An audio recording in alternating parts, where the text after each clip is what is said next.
Months had passed since that fateful day in the courtroom, and life for Amara Johnson was beginning to settle into a new rhythm. The temporary stay on her family's eviction had turned into a permanent reprieve after investigators uncovered irrefutable evidence of wrongdoing by the property management company. Their shady practices were exposed in full detail, leading to lawsuits, fines, and even criminal charges against key executives. For Amara and her mother, it meant peace, the kind that comes from knowing your home is truly yours, free from the looming threat of displacement. Standing outside their modest house one crisp morning, Amara took a deep breath, savoring the quiet hum of normalcy. The peeling paint on the porch still needed fixing, and the creaky floorboards hadn't been replaced yet, but none of that mattered. This was more than just a building. It was a sanctuary filled with memories, laughter, and dreams. Her mother stepped out behind her, holding 2 cups of steaming tea. "You did this," she said softly, handing one to Amara. "We wouldn't be here without you." Amara smiled, though her mind drifted back to everything they'd endured. She thought about the late nights spent researching, the fear of standing up to someone as powerful as Judge Whitmore, and the weight of knowing so many others were counting on her. It hadn't been easy, but every sacrifice felt worth it now. Beyond their own victory, her courage had inspired countless others to fight back against injustice. Families who once felt powerless were now organizing, speaking out, and demanding change, not just in housing, but across all areas of life. Judge Whitmore, on the other hand, faced a reckoning of his own. Though he hadn't been criminally charged, the findings of the investigation cast a long shadow over his career. Public trust in him was shattered, and calls for his resignation grew louder with each passing week. Eventually, unable to bear the constant scrutiny, Whitmore announced his retirement, citing health reasons. His departure marked the end of an era, but also the start of something new. In his place came younger judges committed to transparency and fairness, determined not to repeat the mistakes of the past. For Amara, the experience transformed her in ways she never expected. Once shy and reserved, she now carried herself with a quiet confidence that drew people to her. She became a sought-after speaker at community events, sharing her story and encouraging others to stand up for what's right. "Change doesn't happen overnight," she often said, "but every voice matters. Every action counts." Her words resonated deeply, especially among young people who saw her as proof that age didn't define impact. The ripple effects of her bravery continued to grow. Lawmakers introduced stronger tenant protection laws, ensuring that no family would face the same struggles hers had endured. Schools began teaching students about systemic inequality, using Amara's case as an example of how one person could spark widespread reform. Even Judge Whitmore, in his final days on the bench, quietly reviewed old cases, overturning decisions tainted by bias, a small but significant gesture toward redemption. As Amara walked through her neighborhood one afternoon, she noticed subtle changes too. Neighbors greeted her warmly, some stopping to thank her for inspiring them to speak up. Children played freely in the streets, their laughter echoing off the houses. It wasn't perfect. There was still work to be done, but it was progress. And for Amara, progress was enough. That evening, sitting at the kitchen table with her mother, Amara flipped through a photo album filled with pictures of their family over the years. There were birthdays, holidays, and quiet moments captured in time. As she closed the book, she glanced at her mom and said, "We're going to be okay." Her voice was steady, full of conviction. Her mother nodded, smiling through tears. "Because of you, we are." And in that moment, Amara realized something profound. Sometimes, courage isn't about grand gestures or dramatic speeches. Sometimes, it's simply about refusing to stay silent when silence feels safest. 2 little words, "You're wrong," had changed everything. And as she looked around at the life she'd fought so hard to protect, she knew those words had been worth every risk. The ripple effects of Amara's bold stand in the courtroom began to spread far beyond what anyone could have imagined. Local newspapers ran front-page stories about her case, highlighting not just the eviction battle, but also the broader issues of housing discrimination and systemic injustice. Television anchors discussed her courage during evening broadcasts, and talk show hosts invited legal experts to debate whether Judge Whitmore's actions, or lack thereof, had compromised his integrity. What started as a single voice challenging authority had ignited a citywide conversation about fairness, accountability, and who truly holds power in the justice system. Social media played its part too, amplifying Amara's story to an even wider audience. Videos of her calmly confronting Judge Whitmore went viral, racking up millions of views within days. People from across the country shared their own experiences of facing bias in housing, employment, and other areas of life. Hashtags like #FairHousingForAll and #SpeakYourTruth trended for weeks, creating a virtual community united by a desire for change. For many, Amara became more than just a symbol of resilience. She was proof that speaking out, even against overwhelming odds, could make a difference. But fame came with challenges. Reporters camped outside Amara's home, eager to capture every detail of her daily life. Strangers slid into her social media messages, some offering support while others criticized or doubted her motives. "Why are you making this about race?" one commenter wrote. "Maybe your mom really did miss rent payments." The negativity stung, but Amara refused to let it derail her focus. She leaned on her family, friends, and newfound allies in the community to stay grounded. Her mother often reminded her, "They're scared because you are shining a light where they want darkness." Meanwhile, Judge Whitmore found himself under intense scrutiny.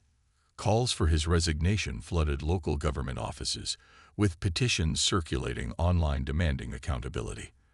Activist groups organized protests outside the courthouse, holding signs that read judges should be fair, not complicit, and "Step down, Judge Whitmore." Even his colleagues distanced themselves, wary of being associated with someone now seen as tainted. At first, Whitmore tried to defend himself, issuing statements through his office claiming he was committed to transparency and reform. But as evidence mounted linking him to questionable decisions in past cases, his explanations grew weaker and less convincing. Yet amidst the chaos, small victories emerged. Inspired by Amara's bravery, several families who had faced similar eviction battles came forward, sharing their stories and joining forces to demand investigations into discriminatory practices. Lawyers specializing in civil rights offered pro bono assistance, helping these families navigate the complex legal system. Community organizations held workshops to educate people about tenant rights, ensuring they wouldn't be caught off guard like Amara's family had been. Slowly but surely, momentum built toward meaningful change. Amara herself continued to lead by example. Despite the pressure, she remained steadfast in her mission. In interviews, she emphasized the importance of staying informed, speaking up, and supporting one another. "It's not about me," she said repeatedly. "It's about all of us working together to create a better future." Her humility resonated deeply, earning her respect even from skeptics who initially dismissed her as just another activist seeking attention. As months passed, the investigation into the property management company revealed damning evidence of widespread misconduct. Documents showed a pattern of targeting minority tenants, falsifying records, and pressuring residents to leave without cause. Public outrage reached new heights, prompting lawmakers to propose stricter regulations to protect renters' rights. While the wheels of justice turned slowly, there was no denying that Amara's courage had set them in motion. And yet, for all the progress made, questions lingered. Would Judge Whitmore face consequences for his role in enabling such practices? Could the system truly be reformed, or would it simply adapt to avoid real accountability? As Amara stood on the steps of the courthouse one evening, watching the sun dip below the horizon, she knew the fight was far from over. But she also knew something else. Sometimes, courage is contagious, and once ignited, it can spark a fire that refuses to be extinguished. The days following the courtroom showdown felt like a whirlwind for Amara. News of her confrontation with Judge Whitmore spread like wildfire, igniting conversations far beyond the walls of the courthouse. Local reporters scrambled to piece together the story, digging into the property management company's history and unearthing more instances of alleged discrimination. Social media buzzed with hashtags like #StandWithAmara and #JusticeForAll, as people from all walks of life rallied behind her cause. Amara, who had always been quietly determined, now found herself at the center of a movement she hadn't anticipated but was unwilling to shy away from. Back in court, Judge Whitmore returned to the bench looking noticeably different. Gone was his usual air of confidence. Instead, he carried an aura of caution, almost fragility. His hands trembled slightly as he adjusted his glasses, and his voice lacked its former authority when he addressed the room. After reviewing the evidence presented, he began, choosing each word carefully. "I have decided to grant a temporary stay on the eviction proceedings against Ms. Johnson's family." The gallery erupted into murmurs, some cheering softly while others exchanged skeptical glances. A temporary stay wasn't a victory, but it was progress. Whitmore continued, his tone heavy with reluctance. "Furthermore, I am initiating an independent investigation into the practices of the property management company involved in this case. This court takes allegations of misconduct seriously, and we will ensure that justice is served." As he spoke, his eyes darted toward Amara, who stood calmly at the stand. Her expression remained neutral, neither triumphant nor satisfied. She knew better than to celebrate too soon. Investigations could drag on for months or even years, and there were no guarantees about their outcome. Outside the courthouse, however, the mood was electric. Supporters gathered on the steps, holding signs that read "Accountability starts here" and "Our homes, our rights." Cameras flashed as journalists shoved microphones toward Amara, eager to capture her reaction. But she didn't give them the dramatic soundbite they wanted. Instead, she spoke simply and sincerely. "This isn't just about my family. It's about making sure no one else has to go through what we faced. We deserve fairness, not favors." As the crowd cheered, Amara's mother stood nearby, tears streaming down her face. For years, she'd worked tirelessly to provide for her children, often sacrificing her own well-being in the process. Seeing her daughter take a stand, not just for their family, but for countless others, filled her with pride. "She's stronger than I ever was," she whispered to a neighbor, clutching her purse tightly. "I just hope this doesn't break her." Meanwhile, behind closed doors, Judge Whitmore wrestled with his conscience. Late at night, long after the courthouse emptied, he sat alone in his chambers, poring over old cases and documents. He couldn't shake the feeling that Amara's accusations had exposed flaws not only in the system, but within himself. Was he complicit in perpetuating injustice? Could he repair the damage done, or at least prevent further harm? In the weeks that followed, small changes began to emerge. Whitmore started reviewing pending cases more thoroughly, paying closer attention to those involving marginalized communities. Some speculated that his actions were genuine remorse. Others believed he was trying to save face. Either way, the dynamics of power in his courtroom shifted. Defendants noticed a slight softening in his demeanor, a willingness to listen where before there had only been rigidity. For Amara, life became a balancing act. Between school, supporting her mother, and fielding calls from reporters, she struggled to keep up with the demands placed upon her. Yet despite the pressure, she refused to back down. Every interview, every meeting with community advocates reinforced her resolve.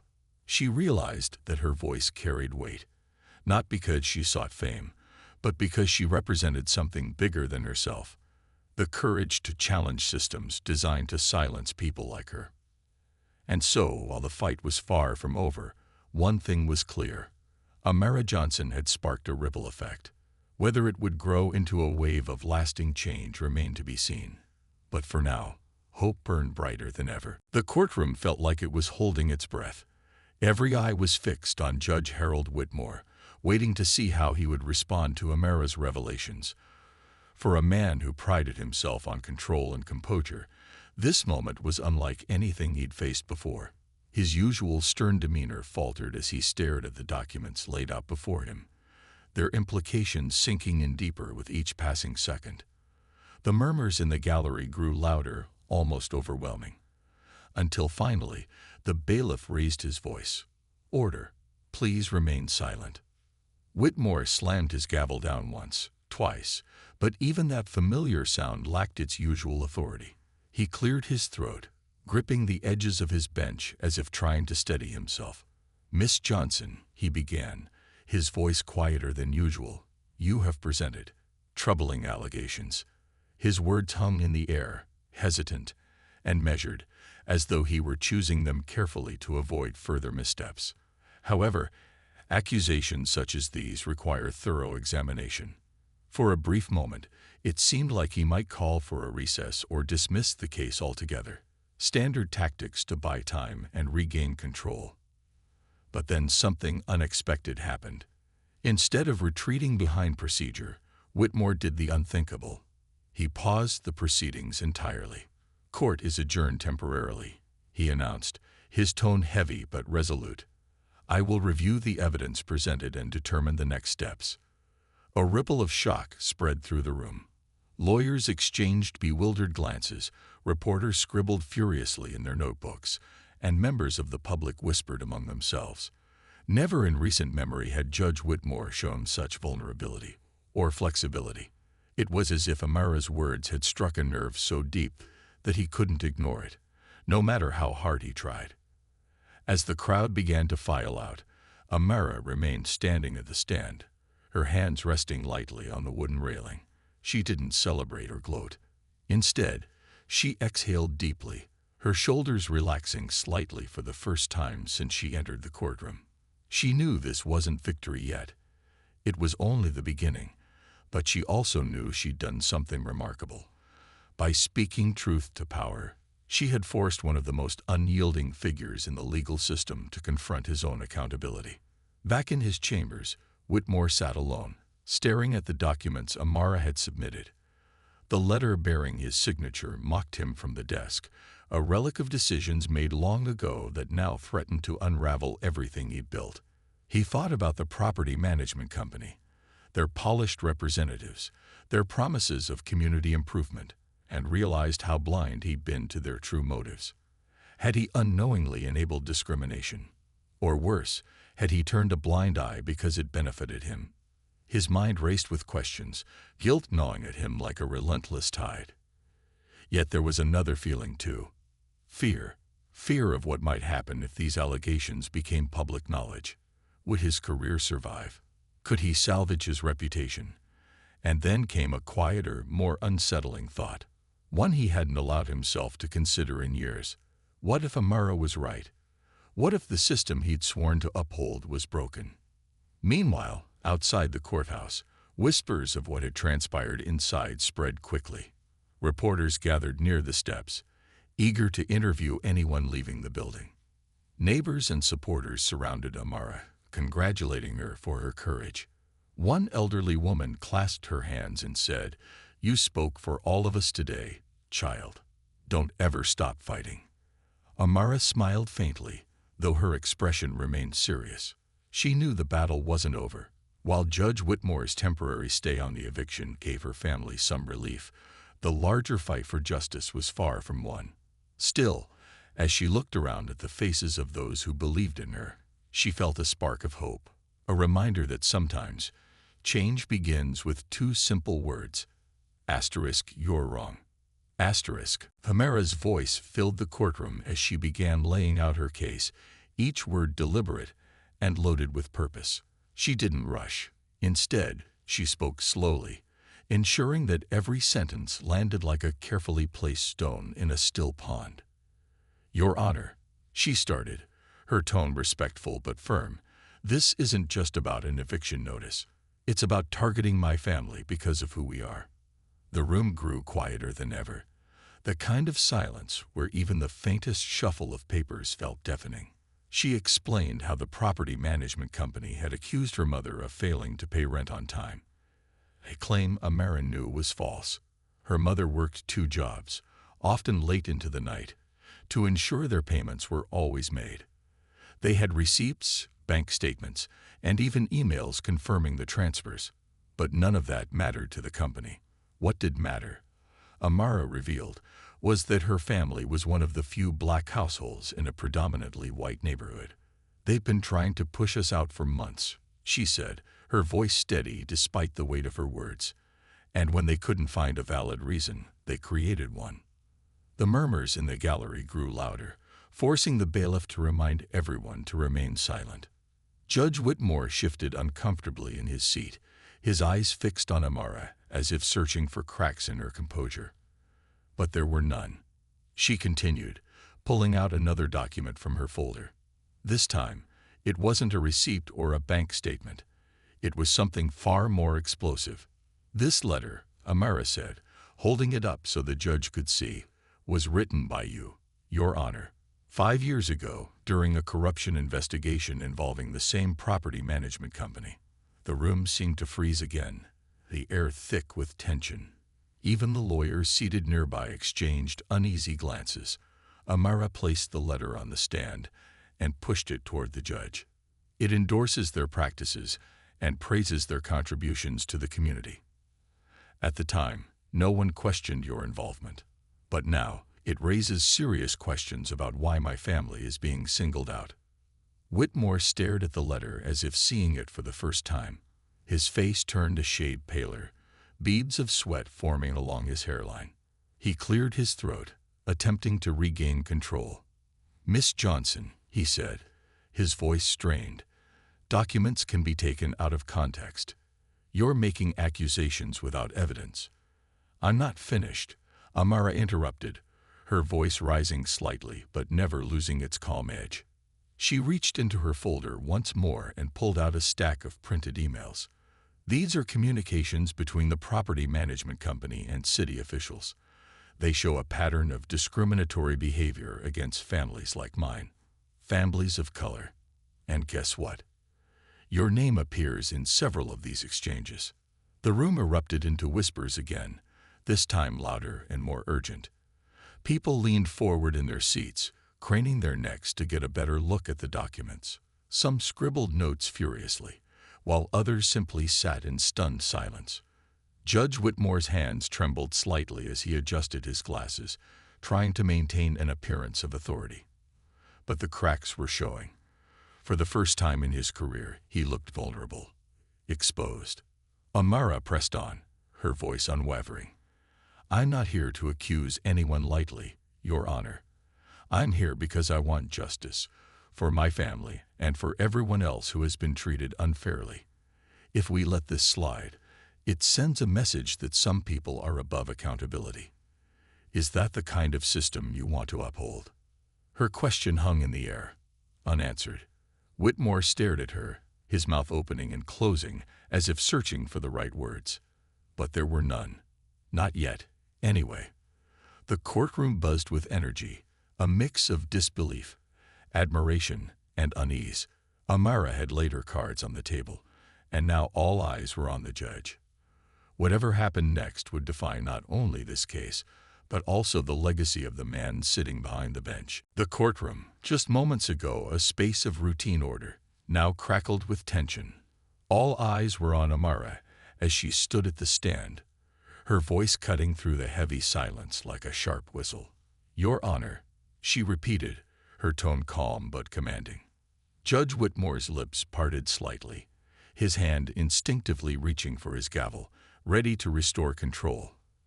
But before he could utter a single syllable, Amara spoke again, delivering 2 words that seemed to echo off the walls. "Asterisk, you're wrong. Asterisk." For a moment, time seemed to freeze. The judge's face went pale, his fingers tightening around the gavel as if it might steady him. His usual composure, his armor of authority, cracked ever so slightly.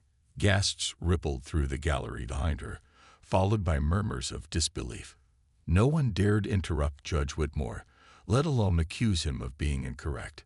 It was unheard of, almost sacrilegious in this setting. Yet here was Amara, a young woman barely out of high school, standing firm against a man who had spent decades perfecting his image of infallibility. Whitmore blinked once, then twice, as though trying to process what had just happened. He leaned back in his chair, his gaze narrowing as he studied her. "Young lady," he began, his voice low and measured, "do you understand the gravity of what you've just said?" His tone carried a warning, the kind designed to intimidate anyone into submission. But Amara didn't flinch. If anything, her expression grew even more resolute. "I do, Your Honor," she replied, her voice unwavering, "and I'm prepared to prove it." She reached into the folder she'd been clutching and pulled out a document, holding it up for the judge to see. The paper trembled slightly in her hands, not from fear, but from the weight of what it represented. "This eviction notice isn't based on facts," she continued. "It's based on lies. Lies that target my family because of who we are." Her words hung in the air, heavy and undeniable. The murmurs in the gallery grew louder, forcing the bailiff to step forward and call for quiet. Whitmore raised a hand to silence the room, his knuckles white against the dark wood of the bench. For the first time in years, he felt unsure of how to proceed. This wasn't part of the script. Defendants weren't supposed to challenge him. They were supposed to plead their cases politely and accept his rulings without question. But Amara wasn't following the rules, and the audacity of it left him reeling. "You'll have your chance to present evidence," Whitmore said finally, attempting to regain control. His voice was firmer now, laced with an edge of irritation. "But you will do so within the bounds of proper procedure. Do I make myself clear?" Amara nodded slowly, a flicker of a smile playing at the corners of her mouth. "Crystal clear, Your Honor," she said, her tone polite but tinged with something else. Confidence. She knew she'd already disrupted the carefully constructed rhythm of the courtroom, and she wasn't about to back down. As Whitmore instructed her to begin her presentation, Amara took a deep breath and straightened her shoulders. The folder in her hands contained more than just papers. It held months of research, late-night phone calls with advocates, and sleepless hours spent piecing together the truth. She glanced briefly at the crowd, spotting a few familiar faces, neighbors who had come to support her, friends who believed in her cause. Their presence gave her strength, reminding her that she wasn't alone in this fight. Judge Whitmore adjusted his glasses, his jaw tightening as he braced himself for whatever came next. He had no idea that Amara's interruption was only the beginning, that the document in her hand was the tip of a much larger iceberg. And as she opened her folder and began laying out her case, the atmosphere in the courtroom shifted entirely. What had started as a routine hearing was quickly morphing into something far more dramatic, leaving everyone, including the judge, wondering how it would all end. Judge Harold Whitmore was a man who thrived on control. His reputation in the legal community was built on precision, discipline, and an unshakable commitment to maintaining order. To those who knew him, he was a figure of authority, someone whose word was law, both literally and figuratively. He prided himself on his ability to command respect without raising his voice, a skill honed over decades of presiding over courtrooms. But today, as he adjusted his glasses and scanned the room, there was something about the young woman standing before him that made him pause, for just a fraction of a second. Amara Johnson stood at the stand, her presence calm but deliberate. She didn't fidget or glance nervously at the floor like so many others who came before her. Instead, she met the judge's gaze with unwavering focus, her dark eyes steady and resolute. Whitmore noticed this immediately, though he didn't let it show. He cleared his throat and began his usual speech, one he'd delivered countless times. "This court operates under strict rules of conduct. Interruptions will not be tolerated, and any outbursts will result in immediate consequences." His tone was firm, almost robotic, as if reciting lines from a script. But Amara wasn't listening the way most people did. While others might have nodded obediently or avoided eye contact altogether, she leaned slightly forward, her fingers gripping the edge of the wooden stand. It was subtle, but it signaled readiness, a quiet determination that unsettled the judge more than he cared to admit. Whitmore frowned faintly, unsure why this particular case felt different. Was it her age, her demeanor, or was it simply the fact that she didn't seem intimidated by him? As he continued speaking, outlining the procedures for presenting evidence and addressing the court, Whitmore couldn't shake the feeling that Amara was studying him. Not in a disrespectful way, but in a manner that suggested she saw through his polished exterior. It was as if she understood exactly how much power he held, and yet she wasn't afraid of it. This realization gnawed at him, though he quickly pushed the thought aside. After all, what could a teenager possibly know about the intricacies of the law? Still, there was something unnerving about the way she carried herself. Her posture was confident, her voice soft but steady when she responded to his questions. When he asked her to confirm her name for the record, she replied clearly, "Amara Johnson." There was no hesitation, no trace of nervousness. Even her clothing seemed chosen with care, a simple blazer and slacks that conveyed professionalism without pretense. Whitmore found himself wondering whether she had rehearsed this moment or if her composure came naturally.